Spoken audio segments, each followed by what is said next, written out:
Do you love drama as much as I do? Plot shifts and heart-pounding turns will keep you enthralled in the new book, Soiled Sheets by Phoenix Ash. Dana and Marshall are drawn to each other, but their flame has a tendency to burn and splinter all that once mattered, quite possibly even each other. Will they make it through the debris or become part of the ruins? Find out when you purchase your copy of Soiled Sheets by Phoenix Ash, now available via Amazon Books and all Kindle devices, and it's free with Kindle Unlimited.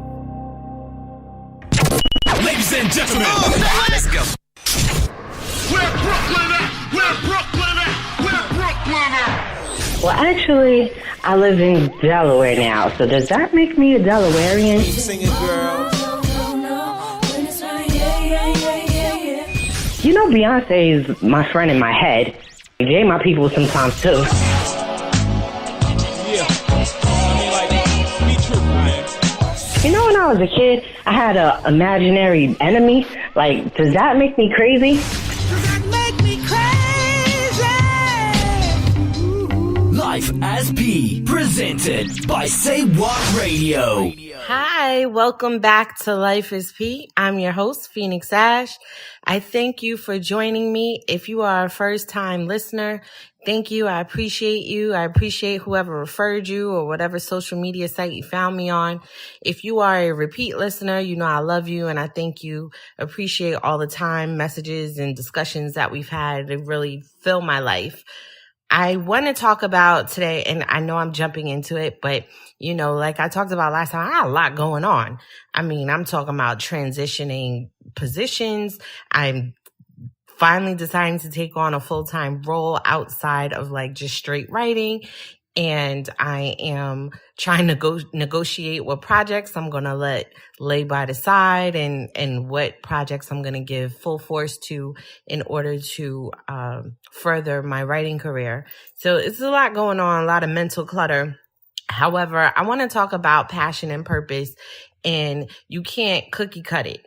So many times I'm looking on Instagram or Facebook. And yes, I have a lot of time to be on Instagram and Facebook. There's some people like, you're supposed to be writing. No wonder it's taking you so long to do a manuscript because you're on Instagram and Facebook. You know what?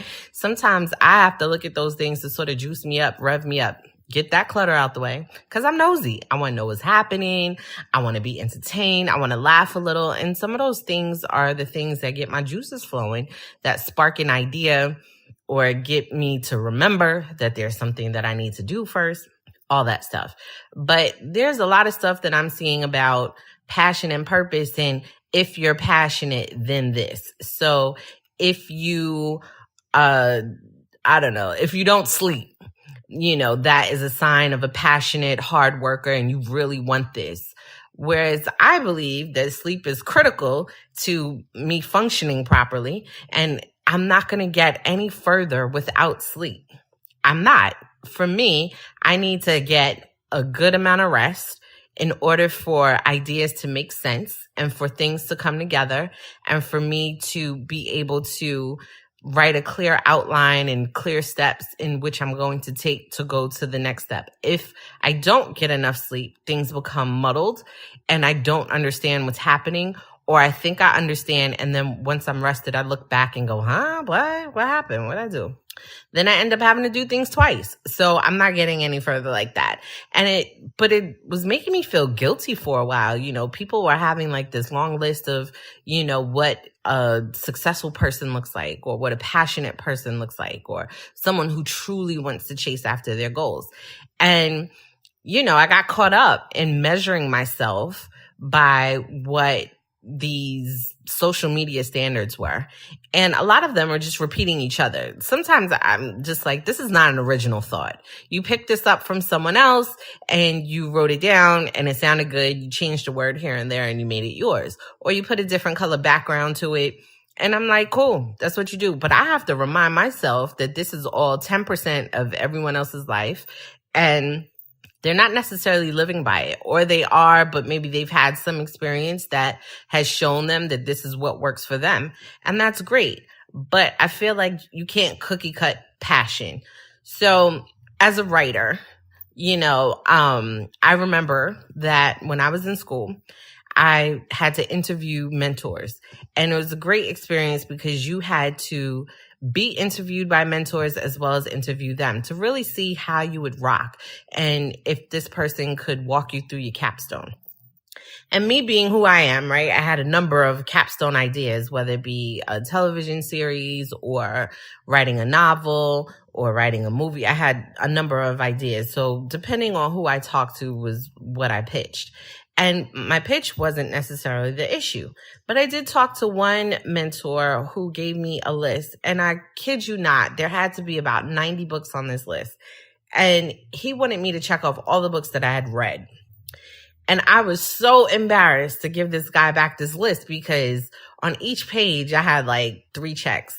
And it's not that I hadn't read a number of books in my life. I hadn't read the books he thought I should read. And there were books that he himself considered as classics. Not necessarily classics for me because some of them are not enjoyable. And then there were other books on the list that I was like, I didn't read the book, but I saw the movie. Does that count? And it's one of the things that helped me choose my mentor who actually helped me write a television series, which was great. But it was my moments of self-doubt to say, maybe I'm not this passionate writer. Maybe I'm not meant to be a writer. I don't have the credentials. I don't have the backing. The same thing happened to me when I was attending church and the bishop talked to me about, sort of molding me to go into ministry. And I was just like, nah, I don't necessarily want to do that because I'm not well read in the Bible. I mean, I have the gist of the stories that are happening. I can summarize, but I can't rattle off the top of my head, Bible verses and where you can find them and all that stuff. Like I couldn't. And so I felt disqualified. And he was one of the first people who was like, listen, no, that's the easy part. You can qualify yourself. If you feel that that's what you need, you can read, you can, study, and you can get those credentials. But to feel connected and to hear you speak and feel the power of God through you is quite different. That's something that, if God gave you that, but I didn't trust it. I wasn't thinking about that. I was like, I'm disqualified, whatever. Nobody's going to want to hear anything I have to say. I have no credentials to back me. And I kind of been like that all my life. And even with doing this podcast, the only reason why I feel comfortable talking about stuff is because I've been talking about it since the beginning of this portion of my journey. And if you listen to the first few episodes, you've listened to me be confused, slow, not understand what I'm doing, talk about everything under the sun, because I was like, I don't know where I'm going. I don't know what I'm doing. So this is my natural evolution. And even now, sometimes I'm like, am I truly qualified to talk about this topic? But whatever, I'm going to talk it anyway. I'm getting old too. Old people, we don't care. But it got me to thinking about how there's this expectation that a passionate person looks a certain way or does a certain thing. And as a writer, I do believe that reading makes me a better writer.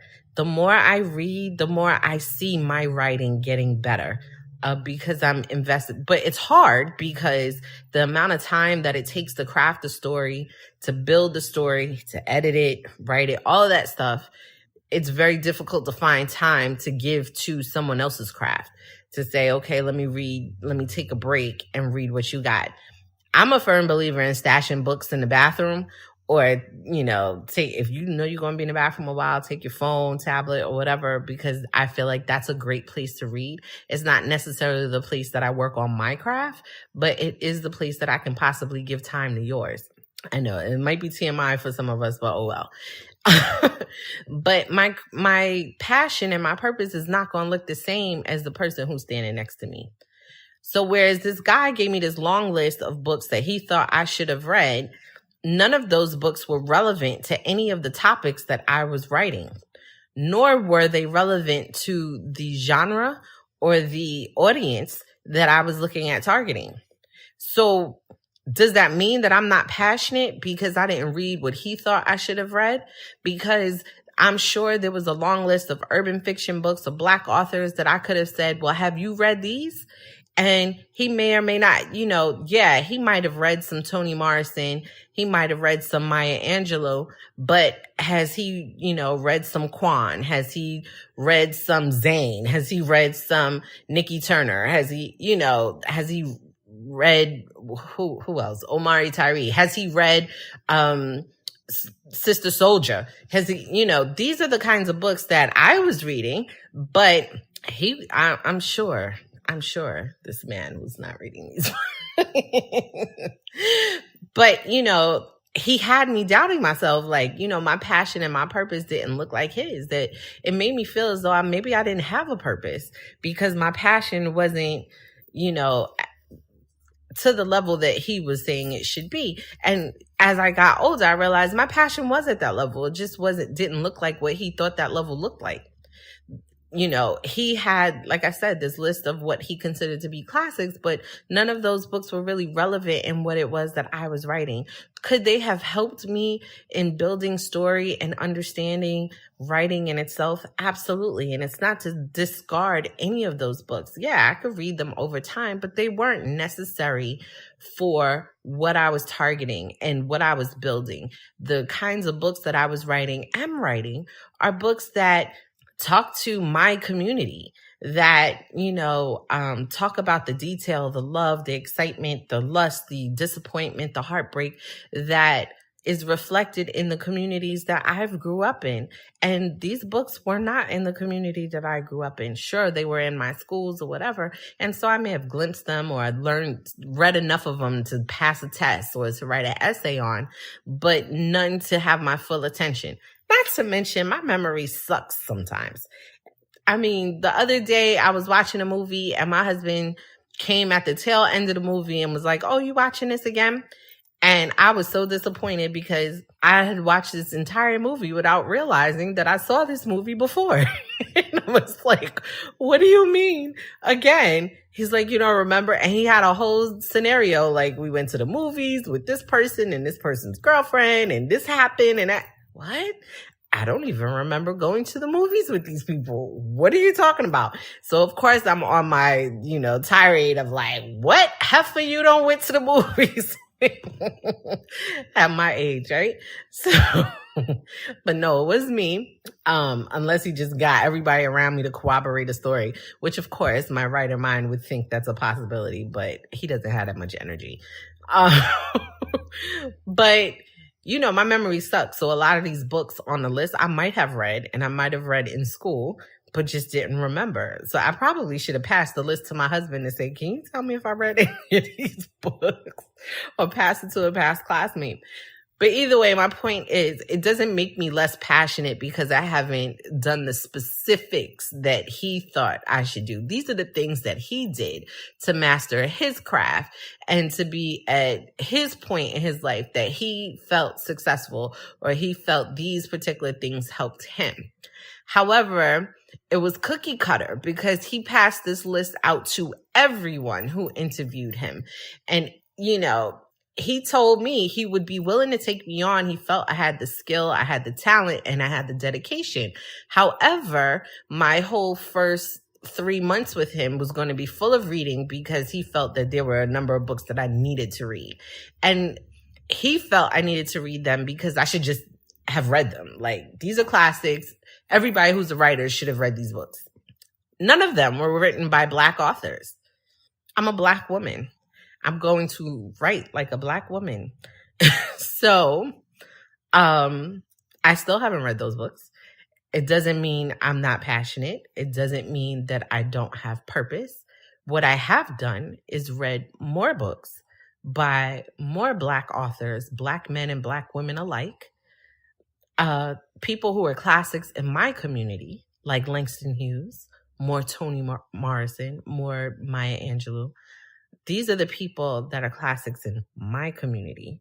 And these are the people, if I'm going to spend time reading older works or works where people have, mastered the craft and written so beautifully, Octavia Butler, just if I'm going to, I study people who are actors, actresses, just, This is a new movie. I think Octavia, that's her name, right? Octavia Butler? This is a new movie. And like just looking at her face in this movie, it's supposed to be somewhat of a horror film with people drinking and stuff like that. My husband showed it to me. He was like, it kind of scared me a little bit.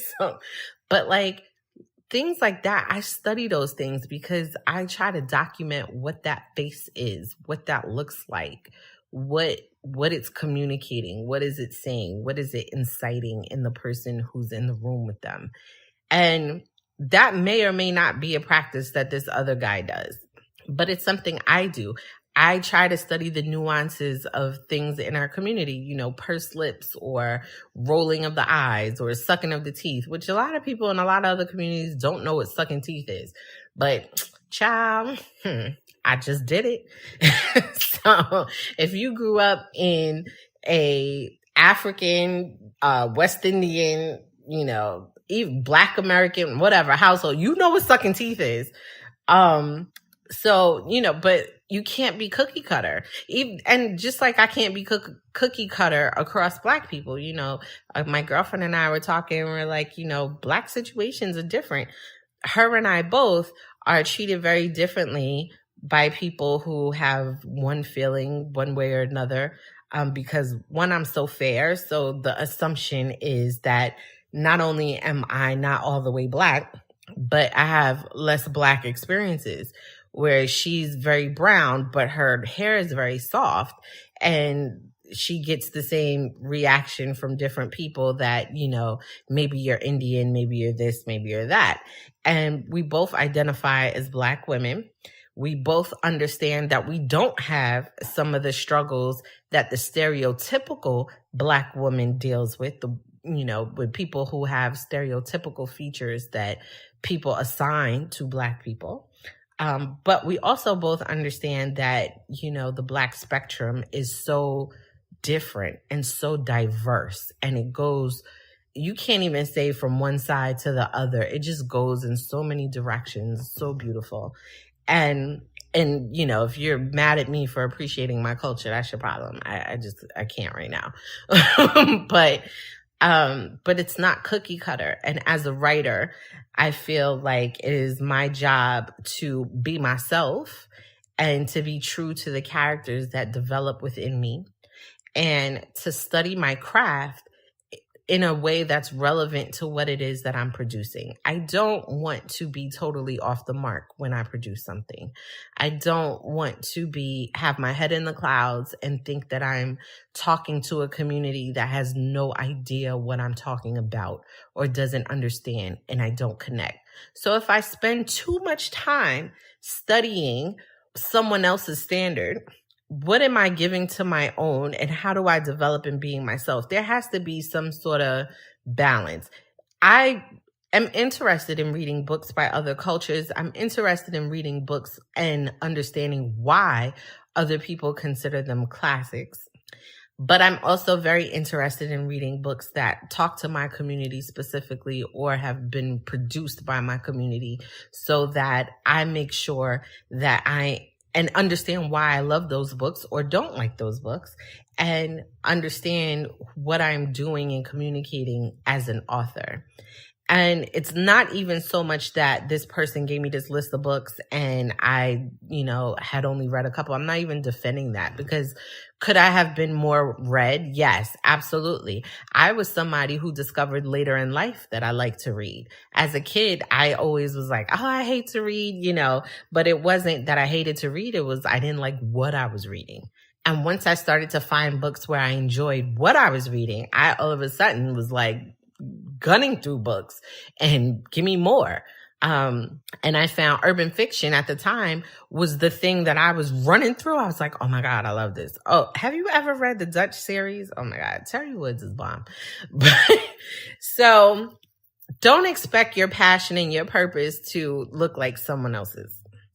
Don't feel bad if you feel like, no, I need to get at least 6 hours of sleep at night. Don't let someone tell you that because you're getting sleep at night that you're not working hard enough. Maybe you're just more efficient than they are. Maybe you found a different way to become efficient. Maybe you are more organized with what time you invest. Don't let someone tell you because you have not sacrificed your way of paying bills in order to be the starving artist to maintain and chase after your dreams and goals that you're not working hard enough. That doesn't work for everyone. And it doesn't have to. There are plenty of people who have maintained some level of success. There are enough of them to find out that they've made it in diverse ways. They all don't tell the same story. They don't have the same path. They don't necessarily follow the same methods. And I think it's rather lazy and irresponsible of us who are chasing and making it somewhere to just repeat the method or the things that someone else has said and just put it out there, knowing that there were some differences. We did something different. And rather than try to make carbon copies of ourselves, we should encourage people to, there are some things, yes, you can follow that other people did, but your walk is very individual. There is something in you that makes it different. So I don't expect you to do exactly what I did. Look, I left corporate for a year and I just was like, I'm not going back. Okay, I'm going back. My money says I'm going back. The fact that there's a family here, but I've been blessed enough to go back, take something that was temporary that allowed me to sustain while I looked for something that was more in line with my overall goals. And so I found a position at a company that is very much aligned with my overall goals, where I can actually see the light and feel as though there's a possibility to grow with this place and merge my writing life with it.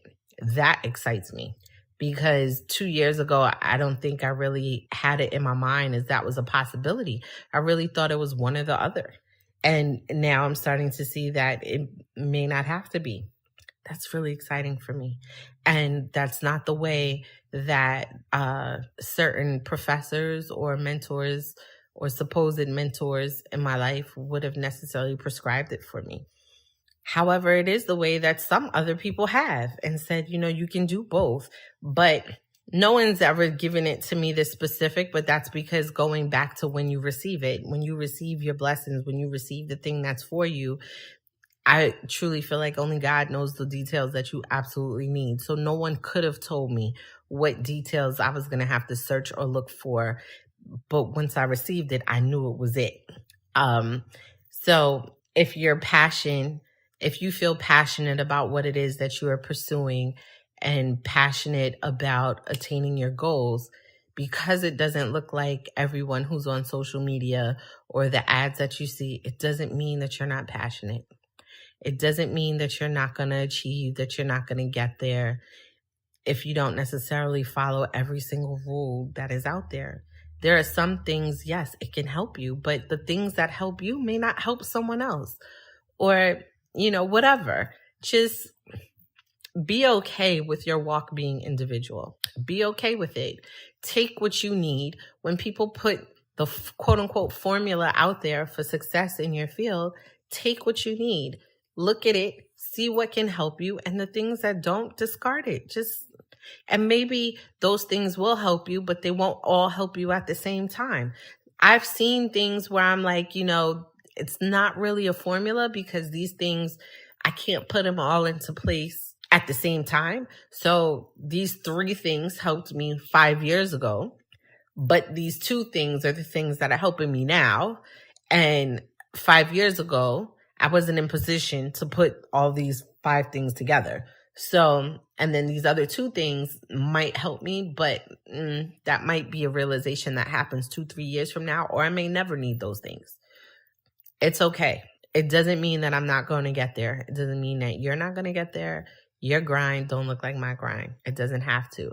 There are people who, are like, if you're not marketing in this particular kind of way, you're never going to get recognized, or you're never going to I see a lot of online marketing, but then I also know people who do better with sales out the trunk of their car, or networking and going to events, and they're selling 40, 50 books at an event. And if you have 3 events, that can be more lucrative than selling a bunch of 99-cent books online. Or, you know, you can sell 99-cent books online and you can make thousands of dollars because people are more willing to pay 99 cents for a new author's work. And so you're like, listen, instead of selling 100 books and, you know, making $10 per book, which is great, I'm going to sell, you know, 5,000, and I'm going to make, you know, not only am I going to make my money, but more people will know who I am and more people will look for my new work. It depends on what you're willing to sacrifice, like we talked about last week. It depends, but you have to negotiate those things and understand that your grind is not going to look just like the grind of the person standing next to you. It's not going to look like the grind of everyone in your genre, everyone in your business, everyone in your company. It doesn't mean that you're not going to get there. You are different from the person standing next to you, even if they're your identical twin. You're different. And the fact that you're different, you have a different soul, you have a different spirit. The fact that you're different is what makes your walk different. It's okay if it doesn't look exactly how they prescribed. It's okay. It's okay if you sleep at night. It's all right. Please don't discard all the work that you've put in and count it as all failure because of what someone else says or because someone else says you haven't done it in the way that you should do it. There are a lot of people out there, a lot of successful people out there, and there are a lot of different quote unquote formulas. And maybe your formula is a combination of all those formulas, or maybe your formula is a new one to add to the mix. It's okay. Anyhow, I thank you so much for joining me, listening to me babble on every week. If you're interested in picking up any of my work, my novel In Her Makeup is available on Amazon as well as Kindle. My novel Soiled Sheets, which is book 1 of the Davenport series, is available on Amazon as well as Kindle. Long Neck Bottles, which goes along my journey and encourages you to go along yours, is available on Amazon Kindle as well as Audible. As always, all of my books are free with Kindle Unlimited. So if you have an iPhone, I don't know if they have an Android app, but I would assume so. But you could download the app to your phone and you can read it on your phone. So if you don't have a Kindle, like, don't worry about it. You can get the app and you can still read. Anyhow, I thank you so much for joining me. Thank you so much for all your time, all your messages. If you want to get at me, I'm at P Writes on Instagram, as well as at P Writes on Twitter, and I'm Phoenix Ash on Facebook. Thanks again. Until the next time we can exchange power. Peace.